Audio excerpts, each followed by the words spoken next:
ومن أحسن قولا ممن دعا إلى الله وعمل صالحا وقال إنني من المسلمين। সম্মানিত এলাকাবাসী, আল্লাহ সুবহানাহু ওয়া তাআলা এই আয়াতের মাধ্যমে বলছেন, তোমাদের চেয়ে আর কে উত্তম হতে পারে যে ব্যক্তি মানুষকে আল্লাহর দিকে আহ্বান করে, সৎকর্ম করে এবং বলে আমি মুসলমান। আমরা মুসলমান হিসেবে আল্লাহর কথা যেহেতু সত্য, কোরআনের কথা যেহেতু সত্য, আল্লাহর এই ঘোষণা বাস্তবায়নের জন্য আমরা ময়দানে নেমেছি। আর আল্লাহর ঘোষণা অনুযায়ী আমরা যদি মানুষকে আল্লাহর দিকে আহ্বান করি তাইলে আমরা শ্রেষ্ঠ হতে পারবো। আমরা দীর্ঘ এক সপ্তাহ অফিস আদালত করার পরেও আমরা যখন এই সুযোগ পাই তখনই আমরা কোরআন সুন্নাহর আলোচনা নিয়ে আমরা মানুষের দ্বারে দ্বারে যাই। বাংলাদেশ জামাত ইসলামীর লক্ষ্য হচ্ছে আগামী 11 এপ্রিল থেকে 25 এপ্রিল পর্যন্ত প্রত্যেকটা মানুষের ঘরে ঘরে কোরআন এবং সুন্নাহর দাওয়াত পৌঁছানো। সেই লক্ষ্যে আমরা মাঠে নামছি। আগামী 25 তারিখ পর্যন্ত আমরা অব্যাহতভাবে এই ময়দানে নামবো ইনশাল্লাহ।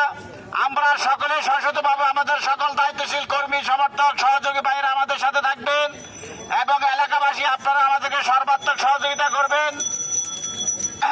আল্লাহ সুবহানাহু ওয়া তাআলা আরো বলেন, মান আমানা বিল্লাহি ওয়াল ইয়াউমিল আখির ওয়া আমিলা সালিহান ফালাহু আজরুহুম ইনদা রাব্বিহিম ওয়া লা খাউফুন আলাইহিম ওয়া লা হুম ইয়াহজানুন।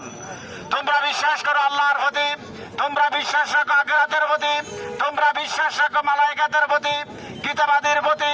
যদি তোমরা নেক আমল করো, যদি তোমরা উত্তম কাজ করো, ভালো কাজ করো, তোমাদের কোনো চিন্তাও নাই, তোমাদের কোনো টেনশনও নাই, তোমরা আল্লাহ সুবহানাহু ওয়া তাআলার পক্ষ থেকে পাবে পুরস্কার।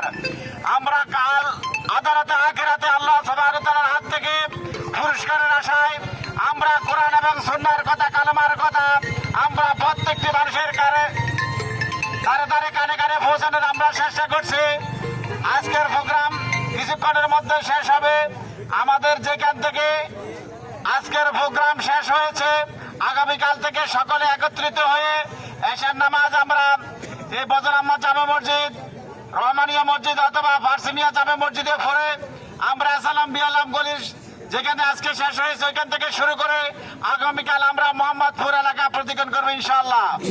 আমি সেখানে আমাদের সকল দায়িত্বশীল ভাইকে উপস্থিত থাকার উদাত্ত আহ্বান জানিয়ে আমার কথা এখানে শেষ করছি এবং আজকের কর্মসূচি এখানে সমাপ্ত ঘোষণা করছি। ওয়া মা তাওফিক ইল্লা বিল্লাহ। আসসালামু আলাইকুম ওয়া রাহমাতুল্লাহ।